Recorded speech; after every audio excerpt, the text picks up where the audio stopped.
नमस्ते बच्चों, मैं अनुपमा। आज हम सीबीएसई 2020-2021 में आए परिवर्तन के ऊपर ध्यान देंगे।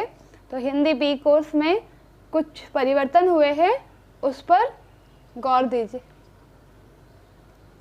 शब्द और पद जो है वो आपका 2 अंक का आएगा।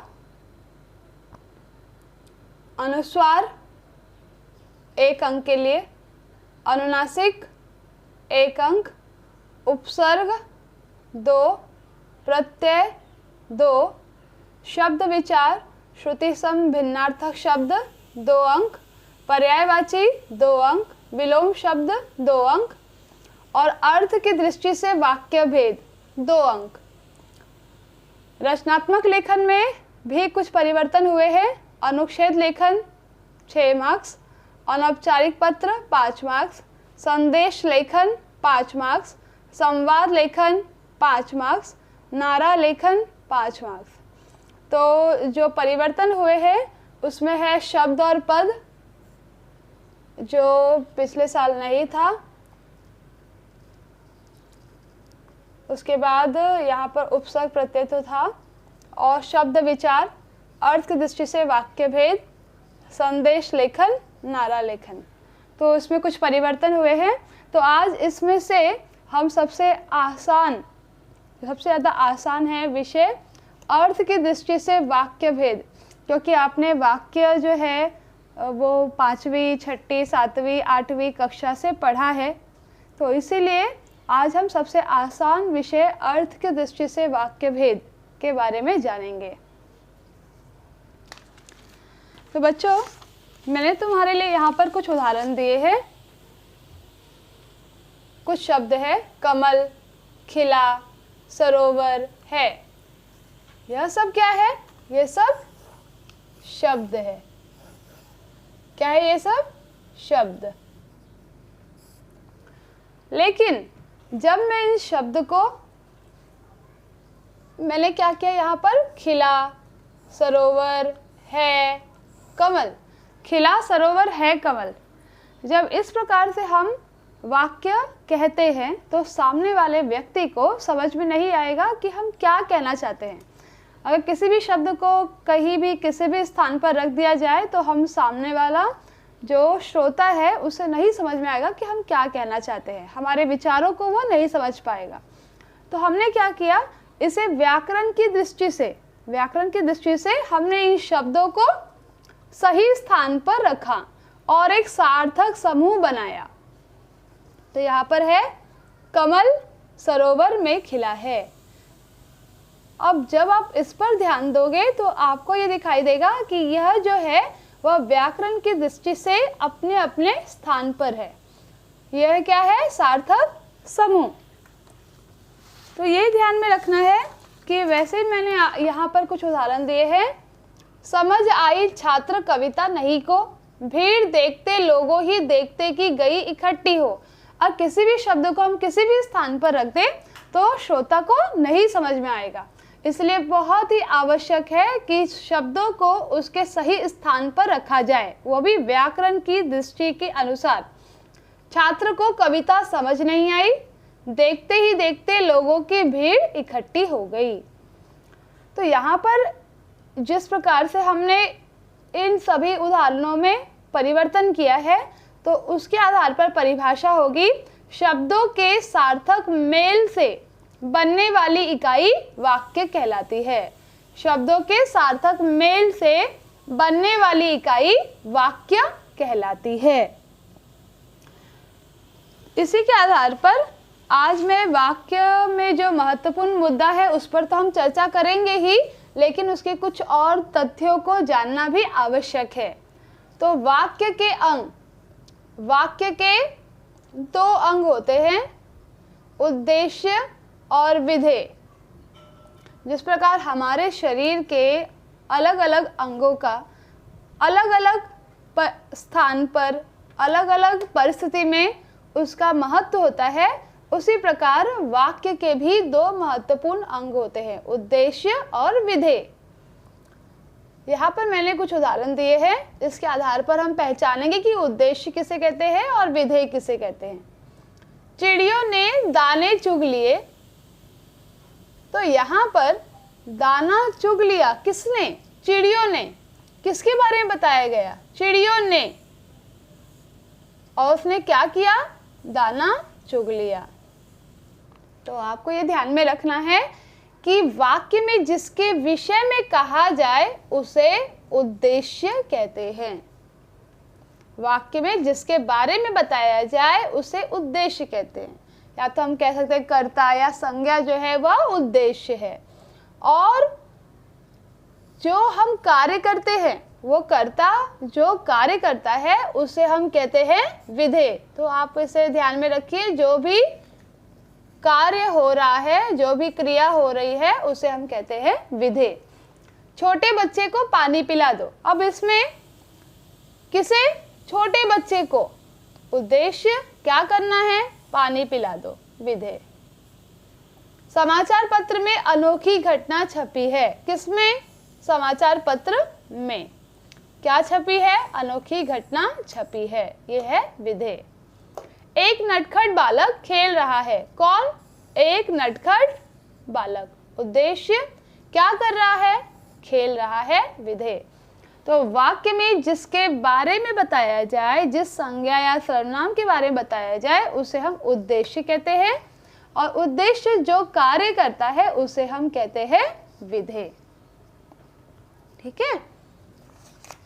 तो आगे रचना के आधार पर वाक्य के भेद। सरल वाक्य, संयुक्त वाक्य, मिश्र वाक्य।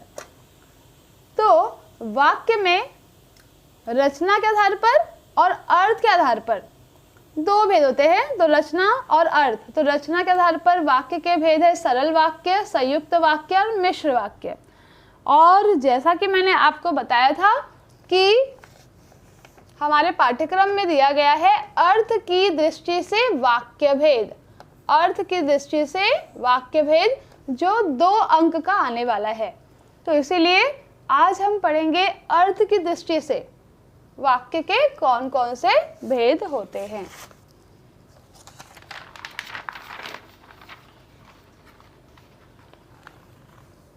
यहाँ पर ध्यान दीजिए, अर्थ के आधार पर वाक्य भेद।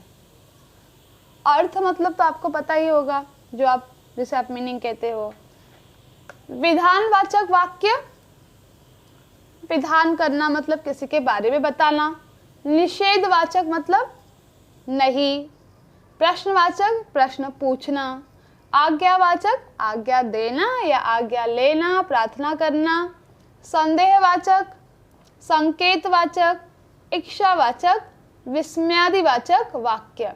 तो इस प्रकार से अर्थ के आधार पर वाक्य के 8 भेद होते हैं। विधानवाचक वाक्य, निषेधवाचक वाक्य, प्रश्नवाचक वाक्य, आज्ञावाचक वाक्य, संदेहवाचक, संकेतवाचक, इच्छावाचक, विस्मयादिवाचक। तो एक एक करके हम इसे जानेंगे और ये बहुत ही आसान है, इसलिए इस विषय को मैंने सबसे पहले रखा है, क्योंकि ये आप अपने रोजमर्रा के जीवन में इन सभी वाक्यों का प्रयोग करते हो। यहाँ पर हमने लिखा विद्यार्थी पढ़ रहा है।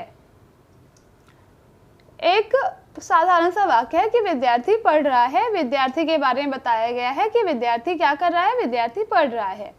सूरज चमक रहा है। बादल गरज रहे हैं। अध्यापिका पढ़ा रही है। तो जो भी हम, जैसे हम कह सकते हैं कि एक सिंपल सेंटेंस जो भी आप बनाते हो वो विधानवाचक वाक्य में आता है, जिसमें आप किसी के बारे में कुछ बता रहे हो। तो हमने यहाँ पर क्या बताया? विद्यार्थी क्या कर रहा है? पढ़ रहा है। सूरज चमक रहा है। बादल गरज रहे हैं। अध्यापिका पढ़ा रही है। तो इसी के आधार पर हम इसकी परिभाषा बनाएंगे। जिस वाक्य से, आपको ये याद रखना है कि हर परिभाषा में मैंने जिस वाक्य से का प्रयोग किया है, तो आप हमेशा हम जितने भी भेद पढ़ेंगे उसमें जिस वाक्य से, यह जो है आपको याद रखना है। जिस वाक्य से किसी काम के होने या करने का सामान्य रूप से बोध होता है उसे विधानवाचक वाक्य कहते हैं। जिस वाक्य से किसी काम के होने या करने का सामान्य रूप से बोध होता है उसे विधानवाचक वाक्य कहते हैं। जो भी यहाँ पर काम में साधारण रूप से देख रहे हो आप उदाहरण के द्वारा कि किस प्रकार से काम जो है सामान्य रूप से हो रहा है, ठीक है, जिसके बारे में कुछ विधान किया जाता है, उसे हम विधानवाचक वाक्य कहते हैं। निषेधवाचक, निषेध मतलब ही होता है ना, मना करना, ना करना, ठीक है। तो निषेध का अर्थ ही होता है मना। तो निषेधवाचक वाक्य में यहाँ पर हमने कुछ उदाहरण दिए हैं। आज बाजार नहीं खुलेगा।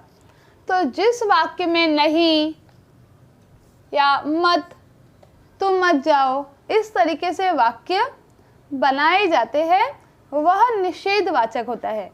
जिस वाक्य में किसी कार्य के ना होने का बोध होता है, ठीक है, जिस वाक्य से किसी कार्य के ना होने का बोध हो उसे निषेधवाचक वाक्य कहते हैं। आज बाजार नहीं खुलेगा, बच्चे परीक्षा नहीं देंगे, मैं कल विद्यालय नहीं जाऊंगा। तो इस तरीके के जो वाक्य है वो होता है निषेधवाचक वाक्य, ठीक है। तो यहाँ पर ध्यान में रखिए जो हमने दोनों पढ़ा, विधानवाचक जिसमें किसी भी काम के होने या करने का सामान्य रूप से बोध होता है उसे विधानवाचक वाक्य कहते हैं। विधान करना मतलब किसी के बारे में बताना। निषेधवाचक वाक्य मतलब जिसमें किसी कार्य के ना होने का बोध हो उसे निषेधवाचक वाक्य कहते हैं। आज बाजार नहीं खुलेगा, इस तरीके से जहाँ पर नहीं और मत, मैं यह काम, तुम यह काम मत करो, मैं यह काम नहीं करूँगा, तो इस तरीके के वाक्य जो होंगे वो निषेधवाचक वाक्य होंगे। तो जो मैंने यहाँ पर दिया है आप हमेशा ध्यान में रखिए कि आप परिभाषा को अपने तरीके से बना सकते हो, आसान तरीके से। इसलिए हमने यहाँ पर उदाहरण दिए हैं और उदाहरण के आधार पर हमने यह परिभाषा बनाई है, ठीक है। और इसी परिभाषा के आधार पर आपको याद रखना है।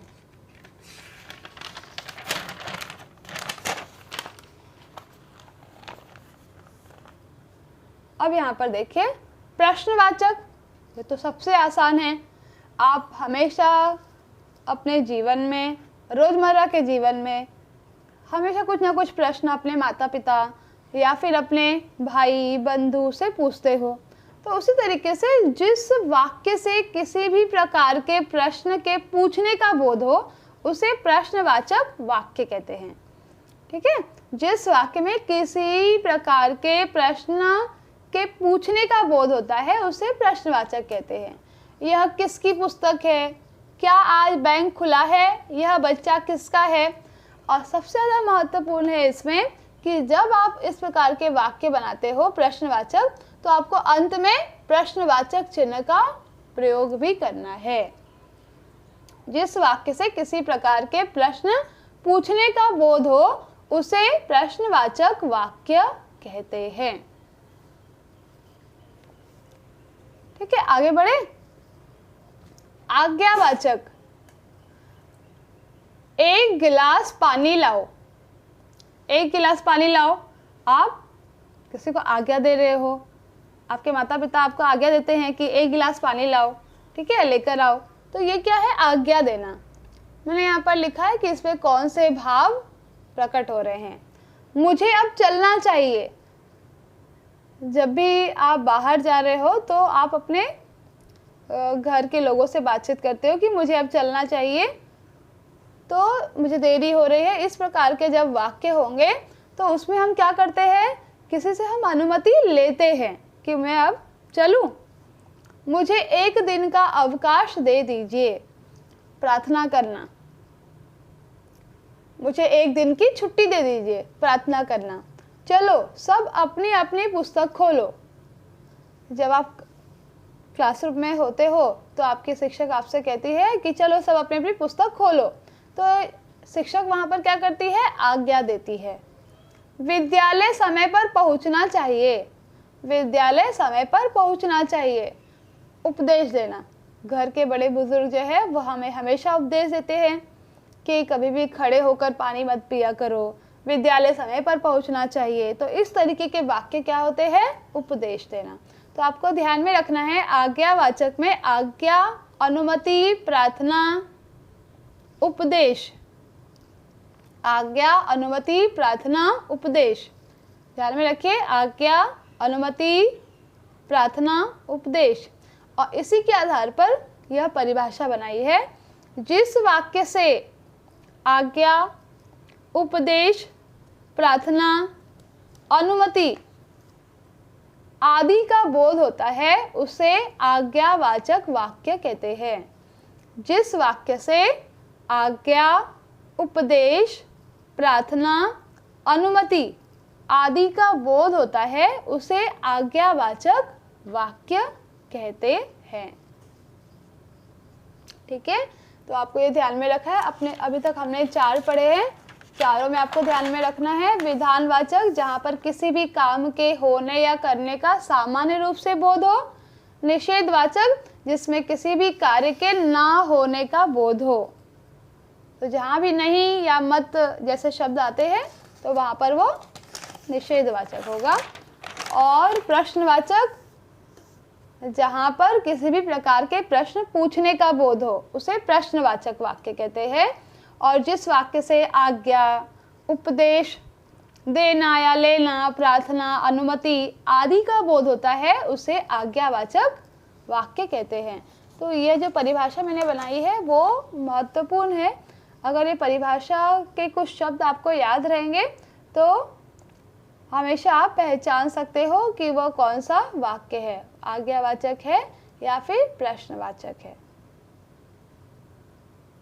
ठीक है, आगे बढ़े।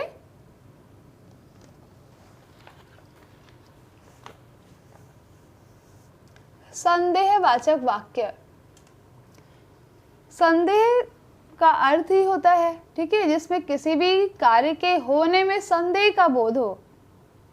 डाउट, शायद कल मैं ना आऊं। यहाँ पर निश्चित नहीं है कि वह बच्चा या वह व्यक्ति कल आएगा या नहीं आएगा, शायद कल मैं ना आऊं। वर्षा होने की संभावना है, यह भी निश्चित नहीं है कि क्या पता वर्षा होगी या नहीं होगी। हो सकता है मैं घूमने चला जाऊं, हो सकता है मैं घूमने चला जाऊं, यह भी कंफर्म नहीं है, निश्चित नहीं है कि वह सच में घूमने जाएगा या फिर नहीं जाएगा।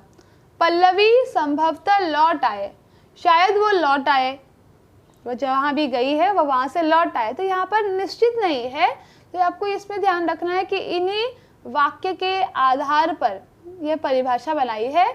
जिस वाक्य से किसी कार्य के होने में संदेह का बोध हो, जिस वाक्य से किसी कार्य के होने में संदेह का बोध हो उसे संदेहवाचक वाक्य कहते हैं। आसान है यह भी। संकेतवाचक, संकेतवाचक में आपको ये ध्यान में रखना है कि किसी भी काम का होना दूसरी बात या काम के होने पर निर्भर करता है। यदि सावधानी बरती जाए तो दुर्घटना रोकी जा सकती है। यदि हम सावधानी बरतेंगे तो दुर्घटना नहीं हो सकती। परिश्रम किया होता तो सफलता अवश्य मिलती, यदि तुम परिश्रम करोगे तो सफल होगे। यदि वर्षा होगी तो फसल अच्छी होगी। तो आपको ये ध्यान में रखना है, हमने यहाँ पर हर प्रकार से संकेत दिया है कि यदि वर्षा होगी तो फसल अच्छी होगी, यदि तुम मेहनत करते तो अवश्य सफल होते, यदि सावधानी बरती जाए तो दुर्घटना रोकी जा सकती है। इसमें हमने क्या किया है, संकेत दिया है, और इसी के आधार पर हमने परिभाषा बनाई है कि जिस वाक्य में एक बात या काम का होना, जिस वाक्य में एक बात या काम का होना दूसरी बात या काम के होने पर निर्भर करता है उसे संकेतवाचक वाक्य कहते हैं। एक बात या काम का होना दूसरी बात या काम के होने पर निर्भर करता है। तो ऐसे वाक्यों को हम संकेतवाचक वाक्य कहते हैं। ठीक है, संदेहवाचक में आपको याद रखना है कि किसी भी कार्य के होने में संदेह का बोध हो, संदेह हो कि क्या पता ये काम हो या ना हो, इस तरीके के वाक्य संदेहवाचक वाक्य कहलाते हैं। संकेतवाचक वाक्य यदि सावधानी बरती जाए, जहां पर आप संकेत दे रहे हो, इसमें ध्यान में रखना है कि एक बात या काम का होना दूसरी बात या काम के होने पर निर्भर करता है। ठीक है, अब तक हमने कितने देख लिए हैं? 6 भेद हो गए हैं। आगे बढ़ेंगे।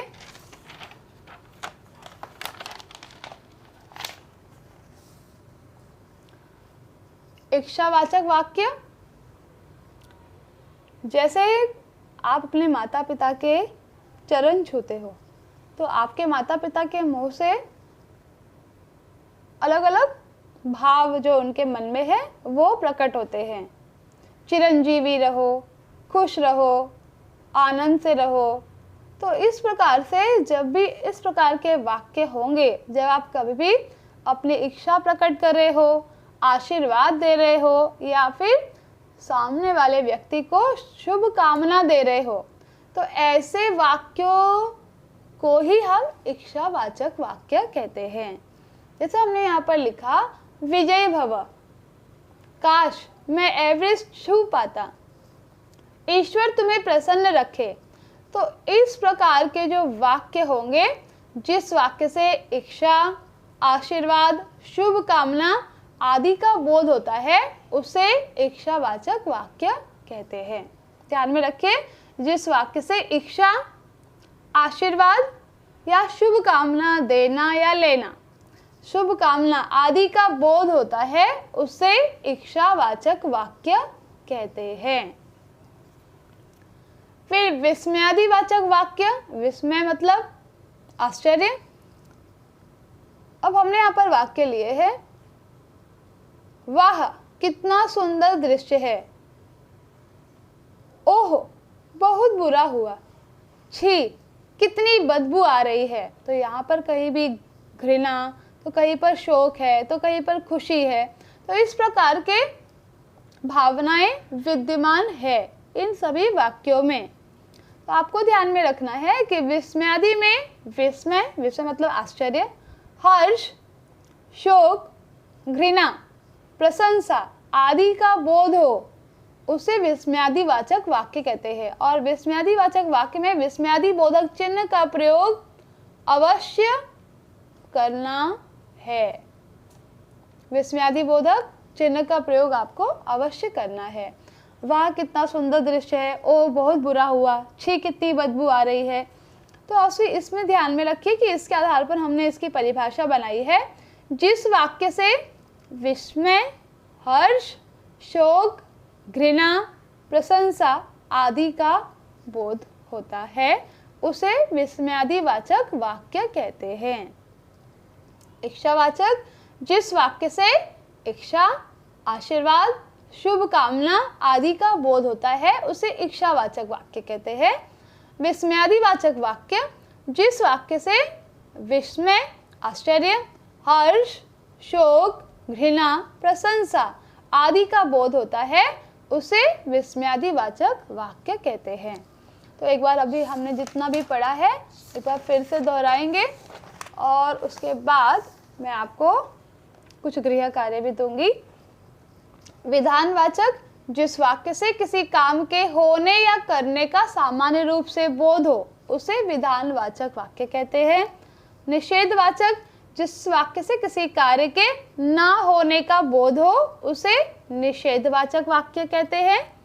तो आपको इसी तरीके से याद भी करते जाना है, विधानवाचक वाक्य और निषेधवाचक वाक्य जितने भी उसके भेद है। फिर यहाँ पर प्रश्नवाचक वाक्य, किसी भी प्रकार के प्रश्न पूछने का बोध हो। आज्ञावाचक वाक्य, जिस वाक्य से आज्ञा, उपदेश, प्रार्थना, अनुमति आदि का बोध हो, आज्ञावाचक। तो अब तक हमने जो 4 पढ़े उसे ध्यान में रखिए। पहला क्या था? पहला था विधानवाचक, निषेधवाचक, प्रश्नवाचक, आज्ञावाचक। उसके बाद संदेहवाचक, किसी भी कार्य के होने में संदेह का बोध हो, संदेहवाचक वाक्य। संकेतवाचक, किसी भी वाक्य में एक बात या काम का होना दूसरी बात या काम के होने पर निर्भर करता है, उसे संकेतवाचक वाक्य कहते हैं। संदेहवाचक, संकेतवाचक। इच्छावाचक वाक्य, जिस वाक्य से इच्छा, आशीर्वाद, शुभकामना आदि का बोध होता है उसे इच्छावाचक वाक्य कहते हैं। विस्मयादिवाचक, जिस वाक्य से विस्मय, हर्ष, शोक, घृणा या प्रशंसा का बोध होता है उसे विस्मयादिवाचक वाक्य कहते हैं। तो आप हमेशा याद रखिए कि परिभाषा आप अपने तरीके से बना सकते हो। ये आवश्यक नहीं है कि किताब में जो दिया हुआ है उसे ही आप तोते की तरह रटो। यहाँ पर जितने भी उदाहरण दिए हैं उस उदाहरण में जो भाव है उसके आधार पर हमने यहाँ पर परिभाषा बनाई है, लेकिन वो परिभाषा आपकी सही और सटीक होनी चाहिए। अर्थ का अनर्थ नहीं करना है, ठीक है। तो आपको ध्यान में रखना है अर्थ के आधार पर वाक्य के भेद। विधानवाचक वाक्य, निषेधवाचक, प्रश्नवाचक, आज्ञावाचक, संदेहवाचक, संकेतवाचक, इच्छावाचक, विस्मयादिवाचक वाक्य। अब आपको जो मैं गृह कार्य दे रही हूँ वो उसे ध्यान में रखिए। जो मैंने आपको उदाहरण दिए हैं वो आपको नहीं लिखना है, उसके अलावा आपको विधानवाचक जितने भी भेद है उन सभी के 5-5 उदाहरण लिखने हैं। और जब आप 5-5 उदाहरण लिखोगे उसमें ये भी ध्यान में रखना है कि सही स्थान पर, जैसे विस्मयादि बोधक है तो विस्मयादिवाचक वाक्य में विस्मयादि बोधक चिन्ह का प्रयोग कहाँ पर आपको करना है, प्रश्नवाचक में प्रश्नवाचक चिन्ह का प्रयोग कहाँ करना है, उसी प्रकार पूर्ण विराम का प्रयोग आपको कहाँ करना है। और शब्दों को, जैसा कि हमने परिभाषा भी पढ़ी थी कि शब्दों के सार्थक समूह से वाक्य बनता है, तो जो भी आप वाक्य बनाओगे वो सार्थक होना चाहिए। तो इसके आधार पर आपको हर एक के 5-5 उदाहरण लिखने हैं। धन्यवाद।